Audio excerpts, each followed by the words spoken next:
ভয়াবহ বন্যার কবলে পড়েছে দেশের ফেনী, কুমিল্লা, নোয়াখালী, লক্ষ্মীপুর, ব্রাহ্মণবাড়িয়া এবং চট্টগ্রাম ও সিলেট বিভাগ। বিপদসীমার ওপর দিয়ে প্রবাহিত হচ্ছে ৯টি স্টেশন, আর নিচে নেমে এসেছে ৫টি। গতকাল ২৪ ঘন্টায় ত্রিপুরার সিপাহীজলা, টেলিমুরা, কুমারঘাট, গন্ধছড়ায় উল্লেখযোগ্য পরিমাণ বৃষ্টিপাত হয়েছে। গতকাল ২৪ ঘন্টায় দেশের অভ্যন্তরে নোয়াখালীতে ৮৪ মিলিমিটার এবং টেকনাফে ৫৮ মিলিমিটার বৃষ্টি হয়েছে।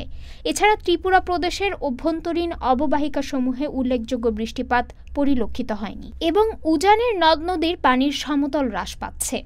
ফলে বর্তমানে মৌলভীবাজার, হবিগঞ্জ, ফেনী, কুমিল্লা, চট্টগ্রাম জেলার নিম্নাঞ্চলের বিদ্যমান বন্যা পরিস্থিতি আগের চেয়ে উন্নতি হচ্ছে। ব্রহ্মপুত্র, যমুনা নদীর পানি সমতল হ্রাস পাচ্ছে। গঙ্গা নদীর পানি সমতল স্থিতিশীল আছে। উত্তরাঞ্চলের তিস্তা, ধরলা, দুধকুমার নদীর স্বাভাবিক প্রবাহ বিরাজমান আছে, যা আগামী ৪৮ ঘণ্টা পর্যন্ত অব্যাহত থাকতে পারে।